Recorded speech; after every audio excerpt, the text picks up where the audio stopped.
It is super easy as a creator to get burned out because there is a lot that is required from us. There are so many different platforms to post on, posting schedules that you need to keep up with, and handling all of the content creation side of things while just living out your daily life as well. So last year in my business, I ended up working on a lot of things that I really didn't want to be working on, but felt that I needed to work on in order to grow my business, and that led to me being completely burned out. So I spent the first few months of the year recovering from burnout, and now I'm creating a whole series to help you guys not only recognize when you are in burnout, how to create while you are in burnout, but also make sure that you can create a system that is sustainable so that you don't bring yourself back to the cycle of burnout. And the first most important step is even recognizing that you're burned out to begin with. And for me, that was pretty easy. I am always excited to create and grow in my business, so when that was no longer the case, I knew something was wrong. And the problem really stemmed from me constantly pushing myself to create videos on topics that I didn't want to be talking about, and I did a lot of things that I didn't want to do because others said that it worked for them in their business. And let me tell you, that is a recipe for disaster right there, and boy, did it end up being one. So for a while there, I was able to consistently push out content, even if it wasn't what I wanted to be doing. But after a while of continually pushing myself, I ended up losing my creativity. And I think that is the first step to putting yourself in burnout. You are either pushing yourself too hard and doing too much, comparing yourself a lot to other people that are doing better than you, or you are forcing yourself to do a lot of things that you just simply don't want to be doing. And it's important to recognize what causes burnout so that you can avoid doing that in the future. So once I realized that I was burned out, the signs were easy to spot. I was going to bed later at night, I was waking up later in the mornings, my sleep schedule was all messed up, and I found myself working less and scrolling more and just really putting off the work that I needed to do. And you simply cannot run a good business that way. But once you know that you are burned out, that doesn't magically make the burnout go away. You are still gonna be burned out and you're still gonna be tired. And you still need to create content. So how do you create content when you are in the middle of burnout? Because most times the best cure for burnout is to take a break. But it's difficult when this is your full-time job,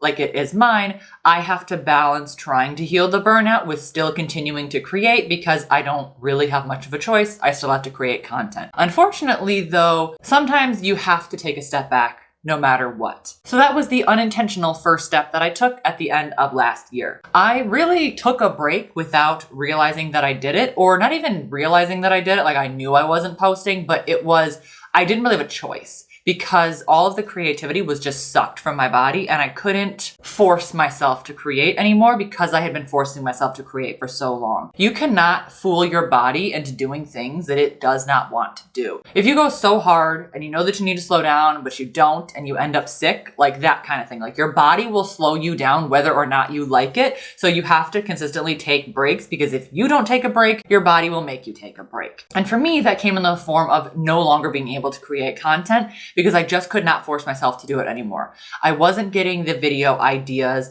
I couldn't get myself up to edit and record and post, and I just couldn't do the process anymore. And I know that this point is kind of in direct contrast of the video of how to stay motivated to create when you are burned out. And the first thing I'm telling you is to take a step back. But like I said, sometimes that is just what you're forced to do. You don't really have a choice. You cannot pour from an empty cup. I finally feel like after 3 months of actively trying to heal the burnout that I am finally on the other side of it. But I was in burnout for I don't know how many months last year. So let's talk about what I did during that process after kind of unintentionally taking a break, and how I was still creating even before the break when I was burned out. I'm going to once again emphasize balance creating with taking breaks, because if you want to still create while you are burned out, you do still have to prioritize rest. That is so important. But I mean this in a way of like stepping away for like an hour, stepping away for like a day. You don't necessarily need to step away for months at a time, because stepping away from your creative work is an important part of the process to find creativity outside of your work and then give you the creative spark to be able to keep working on your business and keep creating. So stepping away, finding something inspirational, and coming back refreshed is an important process for not only healing your burnout, but also preventing it in the first place. And then step 2 would be to start experimenting with different types of content. I switched up my thumbnails. I switched up the way that I was presenting myself in videos, started adding B-roll into my videos, and I tried to figure out a more creative way to do my videos because I was just bored with the content that I was creating. So if you find yourself burned out and you find yourself bored with your content, then maybe you need to switch something up about the way you are presenting and creating your content. Some sort of switch up somewhere for me was really helpful to not only figure out what do I enjoy creating and also figuring out what does my audience resonate with the most so that I can improve my content in the future as well. What I ended up landing on though was creating low effort content. So this is something else that you can do if you're in burnout. If you're like, I'm so burned out, I can't even come up with different ways to switch up my content, or maybe you like the way you're doing your content and you're just overall tired, put out a few low effort videos on your YouTube channel. Put out a low effort blog post that you can edit in the future. So for me, low effort videos was less editing, and a low effort blog post might be something that is quicker to write. It's not as SEO researched, and then you can always edit it later and add more to it, SEO research it, whatever. Just do some low effort content so that you are still creating, but you don't have to do go big or go home. And through this, I was actually able to find a style that worked for me and for my audience as well. So I originally was doing more B-roll and putting a lot more effort into my videos. And that was great. It was fun. I enjoyed it. It resonated with my audience well. But I realized that if I kept creating at that pace, at that level, it was going to completely burn me out. And it wasn't going to be very good for me to create that type of content. And one of the ways that I was able to figure out what I wanted to do in my content was I started watching other creators in my niche. Or if you don't want to do that, you can also just watch creators that inspire you, creators that are ahead of you. And I took inspiration from their videos to see what was working with them and seeing if I enjoyed creating that type of content. So I was watching this one creator who put a ton of effort and B-roll and shots and all of that into her videos. And I thought, let me try that as well. So I did that and it worked. But like I said, it was too much for me. So then I tried another creator who does not what I would consider low effort content, but low edited content. It was more of a conversation, and I still watched all the way through to the end, and I didn't need the jump cuts and the big flashy things and all the B-roll. She didn't need all of that, and I was still able to watch until the end. So I started testing that out in my content as well. And that's where we have landed here with a more conversational style of content. But it's not just about deciding what you want to do in your videos. It's also about watching creators that are doing better than you to inspire you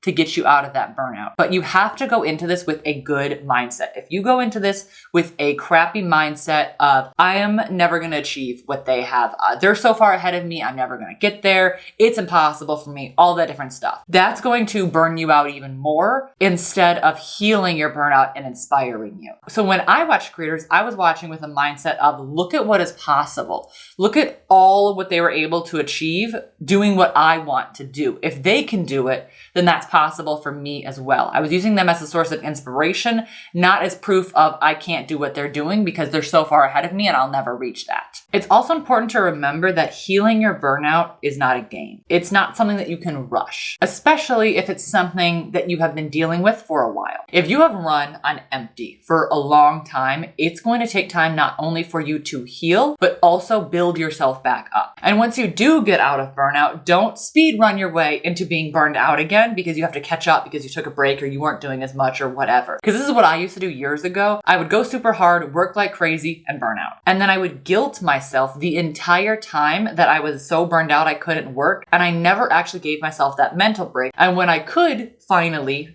guilt myself into going back to work, I would go really hard to catch up and crash out and burn again because I was so stressed that I hadn't been working the past week or the past month or the past whatever, that I rushed to catch up with all the work that I had missed and burned myself out again. And this went on and on and on as a cycle for probably a year, maybe even 2. And it just was not a healthy, sustainable pace until I finally got myself out of that cycle. So once you heal, it's important to put strategies in place to do something to prevent the burnout from happening again, because you have to work at a sustainable pace. And I think the harder that you push yourself to try to heal that burnout and get back into it, the slower your recovery is actually going to be. It's like if you sprain an ankle and you are a runner and you want to run a marathon and your ankle's not fully healed, but you keep running on it. If you don't let that ankle fully heal, you're going to be out again and you might miss your next 10K or whatever. So it takes time to heal from the burnout, just like it takes time to heal from a sprained ankle. And in the next video, I want to talk about how you can create a content creation routine that works for you so that you don't get burned out. And if that sounds like something you want to see, make sure to like this video and subscribe down below for more videos just like this so you don't miss out on any of my new content. And I'll see you in the next one. Bye.